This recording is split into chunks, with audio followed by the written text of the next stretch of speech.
Okay, today starts our lesson, Farming plus Food. And our lesson 1 is Types of Farms. When you hear the word farm, what picture comes to mind? Perhaps you see a big red barn with several animals out front. Maybe you envision a grain elevator standing beside train tracks. You might think of tractors or combines in a field, or perhaps you have no picture in your head at all. Whether or not you already know a lot about farming, you're bound to encounter things in this unit you didn't know or hadn't thought about. Farms come in all shapes and sizes. A farm is a place that grows crops or raises animals, often with the goal of producing food. In recent years, there have been an increase in the number of people in North America that are interested in the process of growing food and living off the land. Farmers markets have become popular, and people are becoming more and more conscious of where their food comes from. While this may seem fashionable and even responsible, the idea of sourcing food close to home is not a new concept. In fact, this used to be the only way food was available. Throughout this unit, you will learn about many different types of farming and the unique process and machinery that are used to transition the food from the farm to your table. Before we begin, however, let's take a look at the main types of farm. Subsistence farm. A subsistence farm is a farm that is designed to provide for itself. People who subsistence farm do not generally sell anything they produce. Farmers with subsistence farms figure out how much grain they need and they plant that much. They plant a vegetable garden that is big enough for their family and they raise the animals they need to get by. They do not have large operations, and many subsistence farming operations in North America are part of the modern homesteading and self-sufficiency movement. The trick is to keep a subsistence farm operating is to make sure that your farm is paying for itself. Subsistence farmers put careful thought and intention into things they farm. Think about it. If you couldn't buy vegetables from the store for a year, but you had a large garden plot, what things would you choose to plant? Cacti? Rows of beautiful flowers? You'd like to plant a vegetable garden to feed your family. In the same way, subsistence farmers choose crops and animals that help with the productivity of a farm. When you are trying to survive off the land, you don't waste energy on things that don't feed you. Some people, however, have small farms with animals that do not provide food. They are called hobby farms. While true subsistence farming is rare in an industrialized culture, it is the way of life for millions of people in the developing world. It might be common in your hometown to find grapes available in the store in the middle of winter and pineapple that is imported from across the world. There are places in the world, however, that do not have access to these kinds of stores. Many people in developing nations only have access to the food they grow and a number of products locally grown or made by others in the area. These people live off of what they can grow and raise. If blessed with a little more than they need in a year, they sometimes sell their extra or trade it with another farmer or an artisan to get the things that they need. Many organizations that work in developing nations participate in microfinance initiatives that are geared towards farming. Microfinance is a type of financial help offered to people who have no other options. The goal of microfinance initiatives are to improve the quality of life for people through strategic financial aid. It often looks like an organization providing a small, low-interest loan to someone in a developing nation as to a way to help them provide for themselves. This person might use the loan to buy, for example, 3 female goats and a male goat, things they couldn't otherwise afford. Having goats provide milk for their family as well as the opportunity to raise and sell future goats as additional income and provide a way to pay back the loan. Through the microfinance loan, they have access to both milk, meat, and an income for years to come. Initiatives like this allow people who are struggling to work have some independence as they seek to subsistence farming. Some families are able to sell a substantial amount of what they grow and raise, pulling them out of cycles of poverty that are common in this world. Cooperative farming. You've probably been told to cooperate to get a chore, task, or even a game finished together with someone else. Cooperation isn't easy when people have conflicting ideas. When they work together, though, two people can get more work done than they can individually. A cooperative is formed when a cheaper price on a supply that the farmer needs. Sorry, I'm going to start that again. A cooperative is formed when farmers decide to work together to achieve something they cannot do by themselves. Sometimes it's to get a cheaper price on a supply that the farmers need, while other times it is to buy a piece of equipment that is rarely used and can be shared by more than one farm. Have you heard the term good fences make for good neighbors?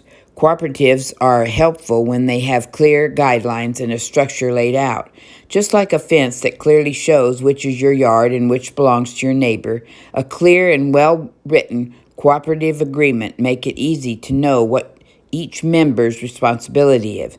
This allows the members to understand what is expected of them and what benefits they get in return. If the cooperative has purchased a specialized tractor, an agreement might work like this.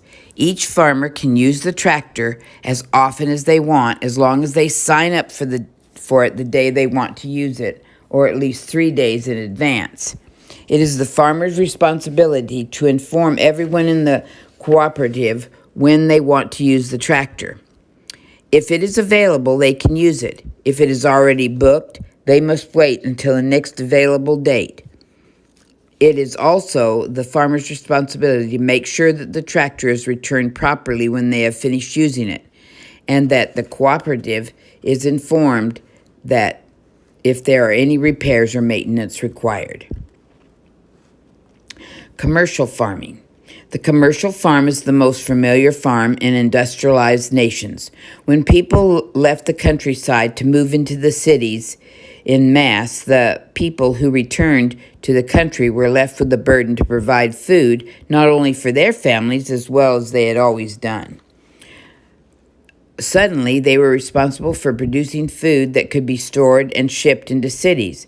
There it would be sold to the people who were now working in factories and other businesses instead of farming their food. While farmers were accustomed to planting just enough for their family and buying very little, they soon discovered that it was more efficient to focus on farming one type of thing. The invention of the steam engine in Europe happened around that time, and it made farmers all over the world able to farm larger plots of land. As technology got better and better, farms got bigger and bigger. Commercial farms began when farmers started to specialize in a specific area. If they chose to farm grain, they planted a lot of grain. If they chose to farm sheep, they bred a lot of sheep. If they chose to grow vegetables, they planted 100 times as many potatoes as their family could eat. Once the food was ready for harvesting and processing, they would keep what they needed for themselves and sell the rest to the people in the nearest cities. The amount of land that a single family can farm today would absolutely amaze a farmer from the 1800s. Farms have grown exponentially in the last couple hundred years, largely due to the equipment that has been developed. Tractors took the place of horses or oxen, and what used to take a whole day of hard work plowing in the hot sun has become a few hours in the air-conditioned cab of a modern tractor, with GPS assistant and your favorite music blaring. Commercial farming is still hard work, and there are plenty of opportunities to get your hands dirty as a commercial farmer. However, the hard work of today is a welcome replacement to the back-breaking work of farming in centuries past. A day in the life without commercial farms. Without commercial farms, the modern world as we know it would come to a grinding halt. Imagine, for example, that you wanted to make pancakes. You would go to the store and buy pre-made pancake mix and simply add water to the mix to make batter, then fry up the pancakes. But what if you had to grow or provide all the parts of the pancake mix yourself? First, you would need to plow up your garden, plant some wheat, harvest it in the fall, and grind it. Then you would use your flour to make a sourdough starter with wild yeast from the air. Once you had your sourdough starter, it would be time to milk the cow or goat and collect eggs for the chickens. You would need to separate the cream and churn it to make butter. Then use the buttermilk in your pancake batter. Finally, you would start to make your pancake batter. You would mix your sourdough starter with flour, buttermilk, eggs, and some melted butter and leave it in the fridge to rise overnight. In the morning, you'd finally have fluffy batter to pour into the delightful round pancakes on your skillet. Do you think you would like to make pancakes that way, or do you prefer to just be able to go buy the pancake mix? Farming methods. You only have to go to the local grocery store and begin to compare labels to see that food is marketed in many different ways: organic, GMO-free, cage-free, grass-fed, wild-caught, and free-range. Many people don't know exactly what these titles are talking about, much less why there's controversy. What exactly does it mean when you see the word organic on a bag of lettuce? Aren't all living things considered organic? If you've ever heard the term organic waste in italics, it's not referring to how something was grown or raised, just that it was once alive. There are many ways to use organic, just like there are many ways to farm. In fact, there are many different farming methods and just as much controversy over which way is best. One of the most hotly contested issues in farming and grocery shopping is the debate between organic and regular food.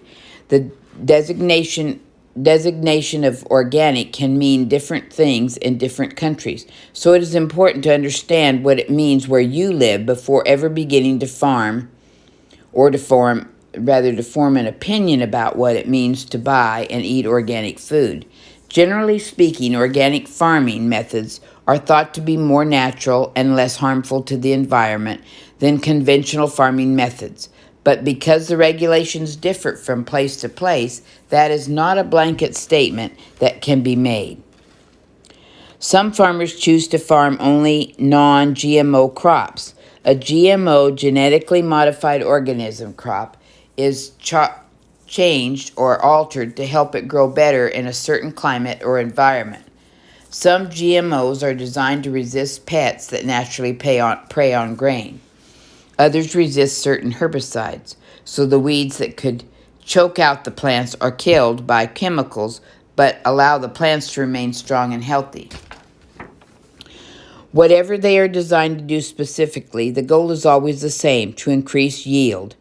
Farmers who choose to avoid using GMOs often have smaller yields, making their produce and grains cost more money for the consumer. Well, we touched on many different controversies or hot-button topics throughout the unit to help give you a better understanding of the complex world of farming and food. Without farmers, our world will look very different. Our grocery store shelves would be bare, and there would be little to eat except perhaps the grass on your lawn or wild berries you might find in the bush. During this unit, you are going to learn about all kinds of different farms and how they function around the world. Many of the lessons are separated by types of farm, but remember that many places in the world have a much heavier emphasis on subsistence farming. When you learn about chicken farms, you won't only learn about commercial eggs and meat operations in North America, but also about collecting eggs from a free-range chicken in Africa. When you learn about grain farms, you will learn about big, multi-million-dollar farming operations with amazing new technology, and you will learn about harvesting grains by hand. There is so much to learn about when you learn where our foods come from. And this concludes our lesson for today, lesson 1.